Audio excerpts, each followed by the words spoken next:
It all started on a quiet weekday morning, the kind of day where people mind their own business, rushing to work, sipping coffee, checking their phones, and barely noticing the world around them. The street wasn't unusually busy, but it wasn't empty either, just the normal hum of life moving in slow motion. That's when a man stepped out of a small convenience store, holding nothing but a bottle of water and a receipt still fluttering in his hand. His expression was calm, almost peaceful, the look of someone who wasn't here to bother anyone. But within seconds, that calm shattered. Two uniformed police officers, who had been standing near their patrol car, suddenly turned toward him as if he had committed the biggest crime on earth. One officer muttered something under his breath, the other narrowed his eyes, and before anyone could understand what was happening, they walked up to the man and blocked his path. No warnings, no questions, no explanation. And then, out of nowhere, one officer slapped him. Hard, loud, sharp. The kind of slap that made bystanders freeze mid-step. People looked around in confusion. A few gasped. Some pulled out their phones, unsure if they should record or walk away. The man they had slapped didn't fight back, didn't shout, didn't even raise a hand to defend himself. He just stood there, silently absorbing the humiliation, as if he'd been through worse before. Another officer shoved him by the shoulder, trying to get a reaction, trying to provoke something, anything that could justify their behavior. But the man didn't lose control. He didn't argue. He didn't even blink aggressively. Little did those cops know, they had just slapped the wrong man. And in a few seconds, their lives were about to flip upside down. The moment the slap echoed across the street, the entire atmosphere shifted, not violently, not dramatically, but in a strange, quiet way, like the calm before a storm. People who had been minding their own business suddenly found themselves caught between curiosity and fear. No one truly understood what had triggered such an aggressive outburst from the officers, and honestly, neither did the man they had struck. But instead of reacting with anger, he simply exhaled softly, the way someone does when they've seen this kind of injustice too many times to be surprised anymore. What the crowd didn't know, what the officers had no clue about, was that the man wasn't just anyone walking down the street. He wasn't a troublemaker, nor a stranger passing through. He was Jason Statham. Not the actor, not the celebrity, but the man behind the leadership badge that held more authority than these officers could ever imagine. But at that moment, he wasn't wearing the badge on his chest. It was still tucked inside his wallet, unseen, unrecognized, and definitely unrespected. And to the officers, that meant he was an easy target. Jason had come to this neighborhood early that morning, blending in intentionally, wanting to observe the area quietly. It wasn't unusual for him. Leaders don't always announce themselves, and he believed the best way to understand a community was to walk through it like an ordinary person. No entourage, no car, no uniform, just a man with sharp eyes and a calm presence. But the officers? They didn't see any of that. To them, he was just another face they could intimidate. He held his water bottle loosely, his fingers relaxed, but his mind was scanning every detail, body language, tone of voice, the way the officers stood, their posture, their need to assert dominance. Jason wasn't offended by the slap itself. He'd taken hits far worse. What bothered him was what the slap represented: misuse of authority, careless aggression, and a complete disregard for fairness. People in the crowd whispered, "Why'd they slap him? What did he do? Is he going to fight back?" But Jason didn't. Not yet. There's a difference between weakness and patience. And he wasn't the type to explode without reason. He wasn't there to create chaos. He was there to observe it. One officer stepped closer, puffing out his chest, trying too hard to prove that he was in control. "You think you can ignore me?" he barked. His voice was loud, but it shook slightly, revealing more insecurity than authority. It was the kind of tone that only people hungry for power used. People who knew deep down they didn't truly deserve the authority they carried. Jason's eyes didn't waver. He watched them with a calm that made the officer angrier. Silence can be louder than yelling, and Jason's silence was screaming one thing clearly: "You don't intimidate me." The second officer circled around him, trying to corner him, as if expecting Jason to panic or run. But Jason simply shifted his weight and stayed still, balanced, steady, unshaken. His calmness was unnerving. It made the officers feel as if they were the ones being watched, evaluated, judged. Around them, the crowd grew. Phones were raised, but cautiously. People wanted evidence, but no one wanted to become the next target. Still, the scene was too shocking to ignore. A young woman whispered to her friend, "He didn't even do anything. Why are they acting like this?" A man in a business suit shook his head in disbelief. They don't know who they're messing with. Jason heard all of it. Not because he was trying to, but because he'd trained himself to process environments like a machine. Every sound, every whisper, every shift in energy. Years of experience made him hyper-aware, and at this moment, he needed that awareness more than ever. The officer shoved him again. "Look at me when I'm talking." Jason lifted his gaze slowly, not out of submission, but out of understanding. Sometimes the best way to expose someone is to give them the spotlight they crave. His eyes locked onto the officer's. Sharp, calm, observant. The officer took it as a challenge. "You think you can disrespect us?" he said, his voice cracking slightly. Jason didn't reply. He didn't need to. His expression said everything. And then, suddenly, he spoke, but not loudly, not aggressively. His voice was low, steady, certain. "You don't know what you're doing." The officer scoffed. "Oh, I know exactly what I'm doing." "No," Jason replied quietly. "You really don't." Something about the way he said it, so calm, so absolute, made a few people in the crowd exchange glances. There was something about him, something different, something that didn't fit the picture of a random man being bullied by authority figures. But before the tension could rise further, Jason glanced at the crowd and spoke loud enough for them to hear. "Aap log kahan esi dek rahi ho? Kis shihar, kis country esi?" "Tell me in the comments," he added with a faint smile.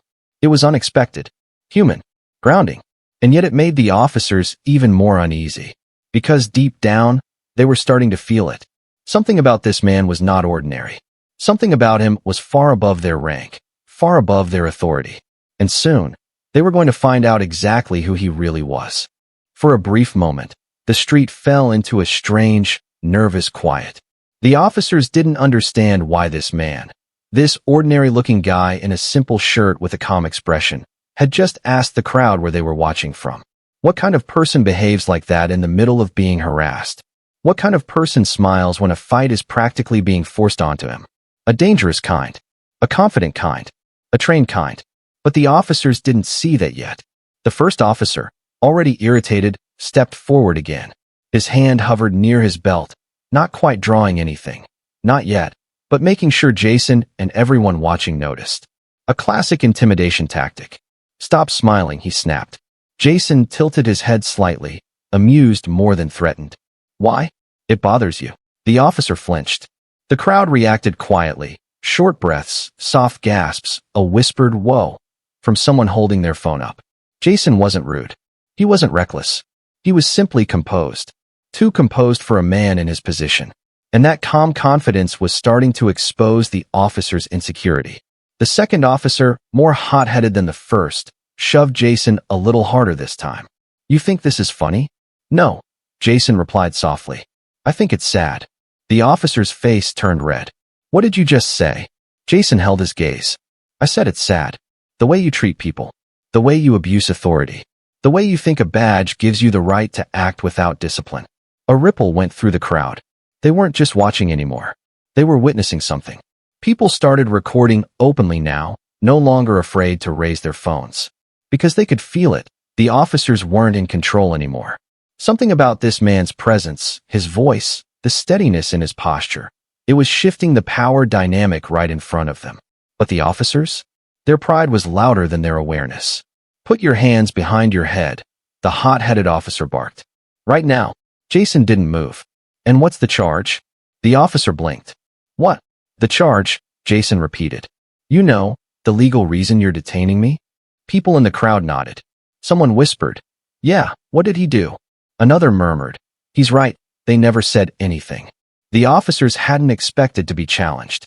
Most people backed down immediately, intimidated into silence. But this man, this calm, steady, unshaking man, he wasn't bending. And that terrified them. The first officer tightened his jaw. "We don't need a charge. You disrespected an officer." Jason raised an eyebrow. "By existing?" A few spectators chuckled under their breath. The officer pointed a finger in Jason's face. "Watch your mouth." Jason's eyes lowered to the hand. Slowly, Calmly. Move your finger, he said. Not shouted. Not threatened. Just stated. For a split second, the officer hesitated. Because something, instinct, intuition, a sense of danger, told him not to push further. But ego is louder than warnings. He kept his finger there, inches from Jason's nose. Jason didn't move. Didn't blink. Didn't break eye contact. He whispered, "You've made your point. Now step back." The officer shoved him again instead. Jason didn't stumble. Didn't shift. He absorbed it easily, as if he'd been trained his whole life not to give opponents the satisfaction of imbalance. And inside his mind, Jason was counting. Not out of fear. Out of discipline. He knew exactly how many lines these officers had crossed already. He knew exactly what kind of report this incident would become. He knew exactly how this was going to end. But he still stayed quiet. Because leaders don't explode. Leaders observe. Leaders wait until the moment counts. His silence made the officers even angrier. "You want to act tough?" The second officer growled. "You want to act like you're somebody?" Jason's lips twitched slightly.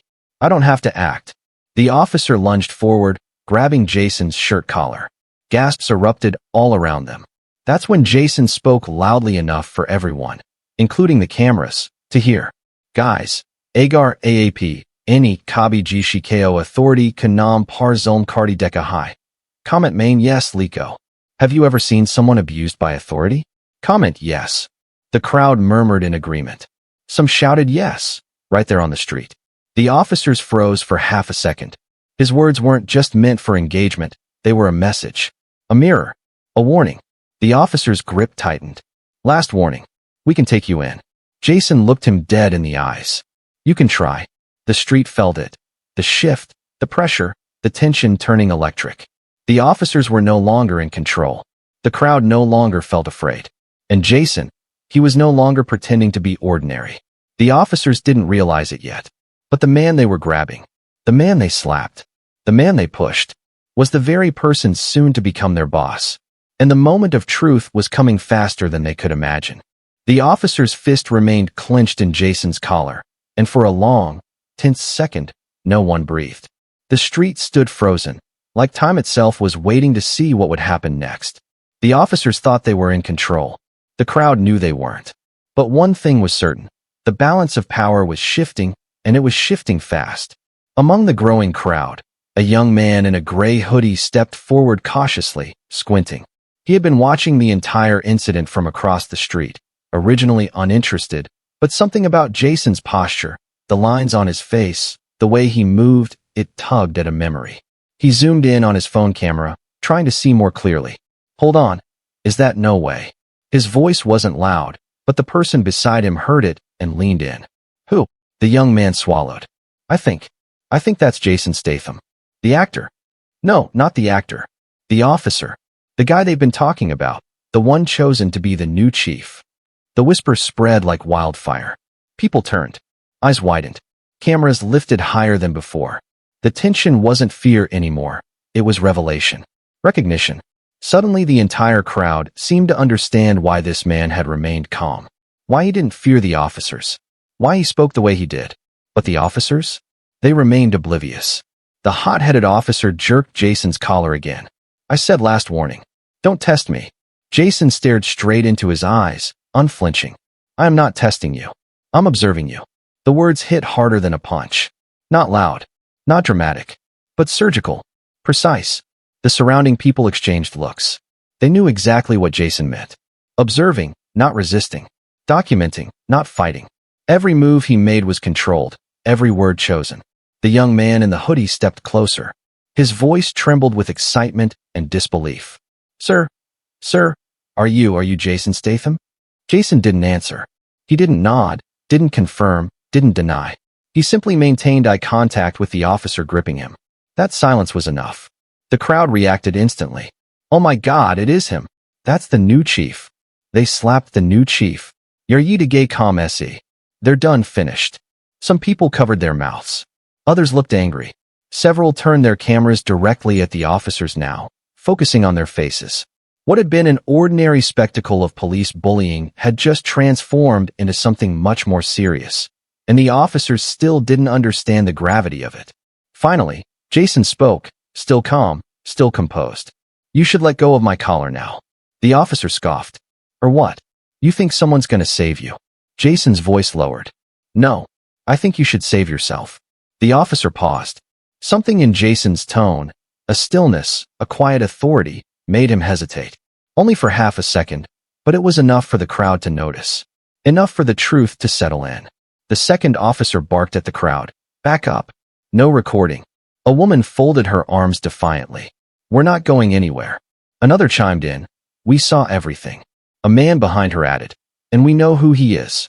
The officer's expression shifted ever so slightly. Who? He demanded. And the crowd erupted.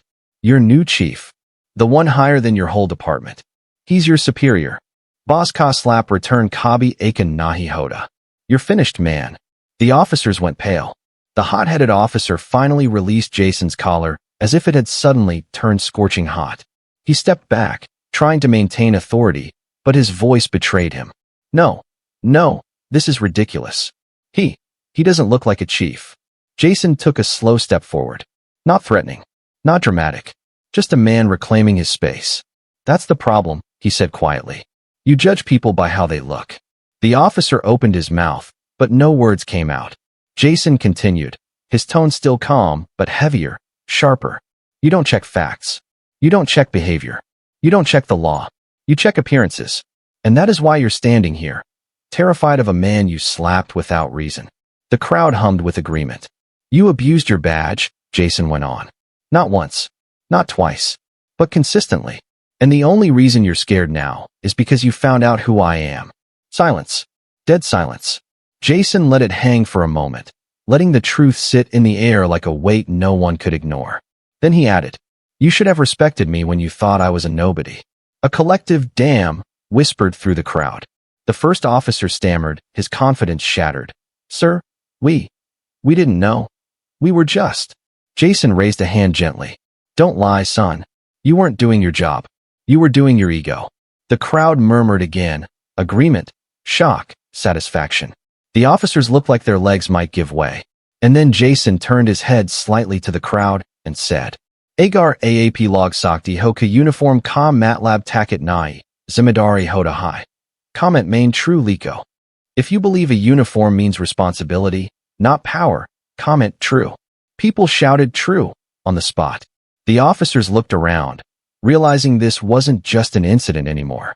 This was a lesson, a humiliation, a turning point, and the moment of accountability was only just beginning. The officers stood frozen, pale and stiff like statues carved from fear. Their badges, moments ago sources of misplaced pride, now felt heavier than the belts holding them. Their eyes darted between Jason and the crowd, realizing the situation had spiraled far beyond their control. Jason, meanwhile, looked calm, too calm. Not because he was used to disrespect, but because he understood something the officers never did. Real authority doesn't need to shout, doesn't need to threaten, and definitely doesn't need to slap innocent people. It stands tall without trying. He took a slow breath, as if deciding whether he should speak or simply let the silence punish them. The crowd waited, some angry, some amazed, some excited. Even the street itself felt like it had paused to listen. Finally, Jason stepped forward. The officers instinctively stepped back. You know what the saddest part is? He asked, voice low, steady, unshaking. You thought you were strong because you had a badge. The hot-headed officer swallowed hard. Sir, we didn't mean.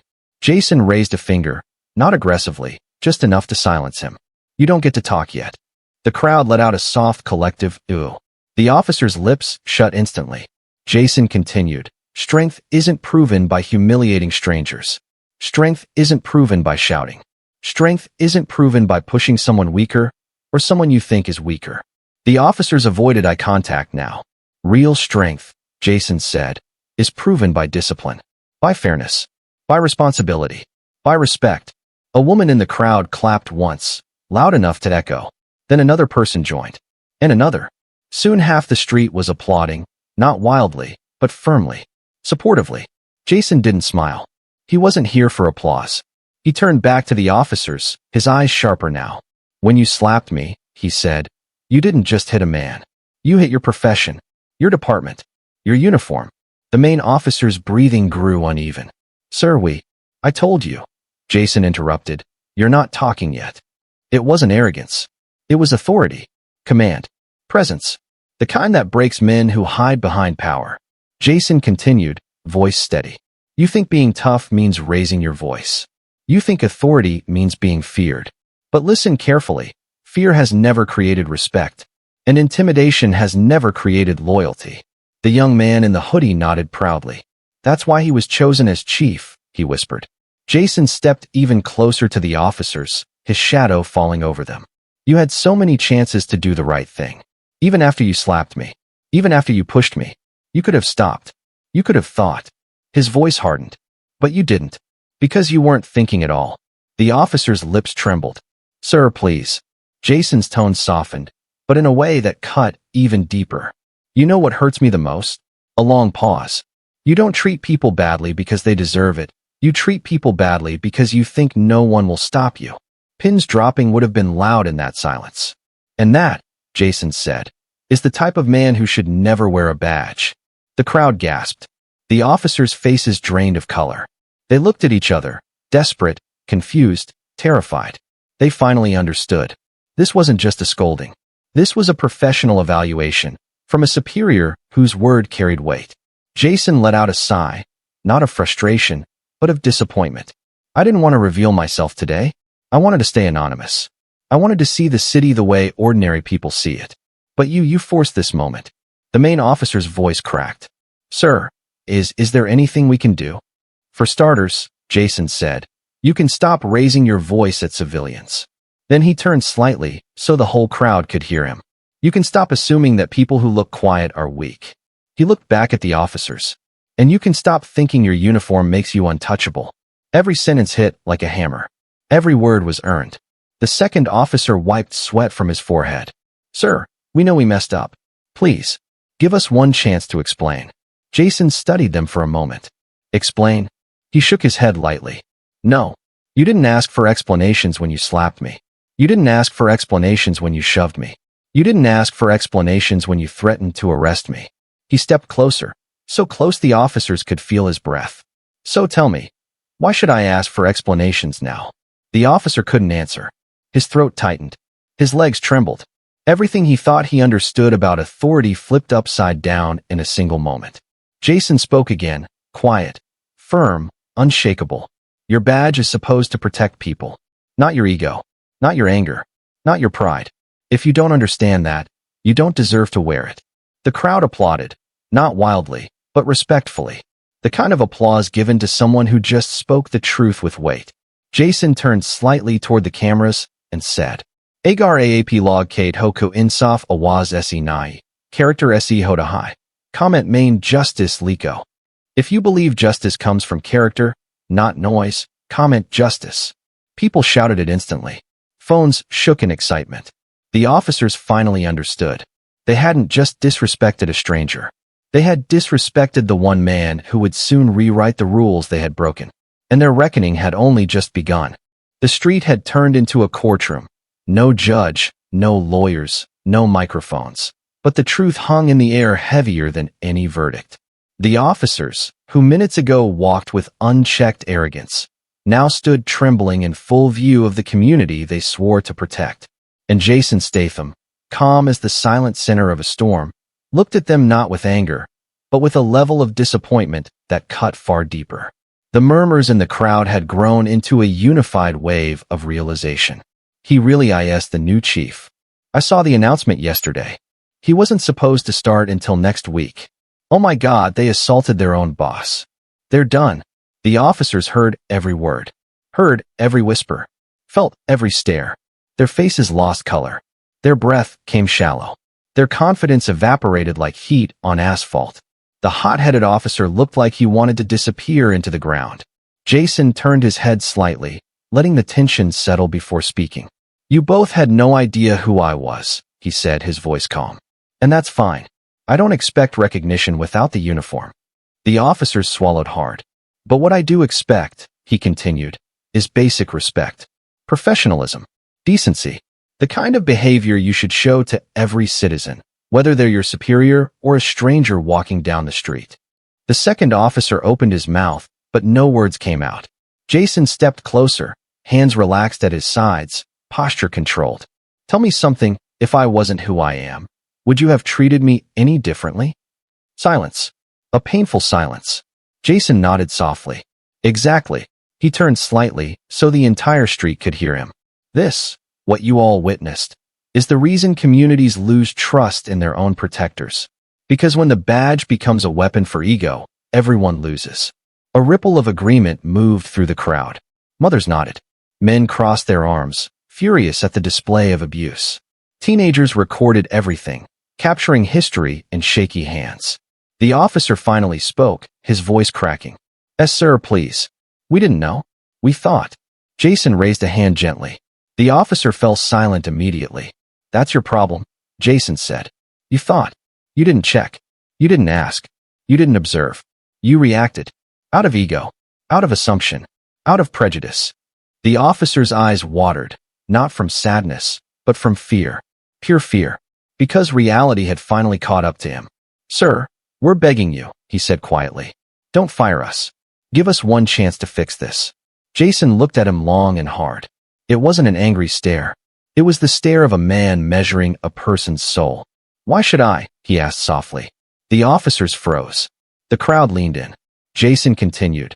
You didn't think twice before humiliating an innocent man. You didn't think twice before raising your hand.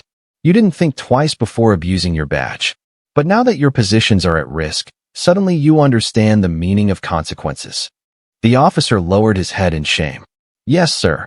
Jason's voice softened, not kinder, but deeper. You know what the difference is between you and me? The officers stared at him, scared to answer. Jason said, when I have power, I don't use it to hurt people. A woman clapped. Someone murmured, that's real leadership. Someone else whispered, this is the chief we needed. The officers looked crushed. Jason studied them a moment longer, then said, you will face consequences. That much is certain. Both officers stiffened with dread. But firing you on the spot. He paused. That would be too easy. The crowd reacted, confused, intrigued. Jason continued. Real change doesn't happen by removing problems. It happens by fixing them. He looked directly at the officers. You two will be reassigned temporarily. You will undergo mandatory retraining.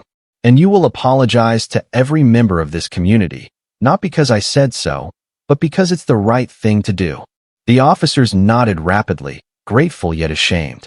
Jason added, and until your training is complete, your badges are suspended. Gasps broke through the crowd. Phones zoomed in. The officers looked like they'd been hit by lightning. Sir, we understand, one whispered. Jason stepped even closer. Do you? Because this isn't punishment. This is mercy. The old system would have ended your careers instantly. But I believe in rebuilding, not destroying. The officer's eyes filled with genuine remorse. Jason turned to the crowd and raised his voice slightly. Agar aap log sakti hain ko log badal sokt hain, or chance milna chai. Comment main change liko. If you believe people can change and deserve a chance, comment change. The crowd reacted instantly. Change. Change. Change. Street echoed with hope. Jason nodded respectfully, acknowledging the unity of the moment. Then he said quietly, now, call your commanding officer. Tell him the new chief is here. The officers reached for their radios with trembling hands. The truth had unfolded. The balance had shifted. And the final chapter of consequences was ready to begin in front of the whole world. The station had finally calmed down, but the weight of everything that happened still lingered in the air like smoke after a fire. Officers whispered among themselves, still shaken, still embarrassed, still unsure how to process the fact that the man they had slapped in public was now their chief. Even the walls seemed quieter, as if they, too, understood a major shift had taken place. Jason walked through the hallway slowly, not with anger, not with pride, but with a heavy purpose. Every step he took echoed, steady, firm, intentional. And the officers, who earlier had stared at him with suspicion or confusion, now watched him with respect and a little fear. He entered his new office, the same one that had belonged to the previous chief. The desk was cluttered with old files, unfinished paperwork, and forgotten memos, signs of a department running on autopilot, without real leadership. Jason placed both hands on the desk, took a deep breath, and looked around. This wasn't going to be easy. This wasn't going to be clean. But it was going to change. Moments later, the door opened gently. It was Officer Ramirez, the only one who had stood up for Jason earlier. She didn't walk like the others, who kept their heads down. She walked with purpose. "Sir, if you need any help getting things started, I'm with you," she said quietly. Jason looked at her, not as a subordinate, but as an ally in a place full of uncertainty. "Good," he replied, "because we're going to rebuild everything. Not with fear, not with ego, with discipline, fairness, and accountability." Ramirez nodded. "They'll follow you." Jason glanced at the window, where he could see the city stretching out beyond the glass, full of problems, full of chaos, full of people who deserved better. "They will," he said. "Not because I'm chief, but because the city needs us to be better than what we were today." Just then, a knock came from the doorway. It was Officers Miller and Jensen, the two who had slapped him. Their faces were pale, hands shaking, fear mixed with guilt. "Chief," Miller swallowed hard. "We're ready to accept any consequences." Jason studied them for a long moment. The room froze. Finally, he said, "Good. Then your first consequence is this. You're going to change, starting today." And for the first time, both officers nodded, sincerely. A new chapter had begun.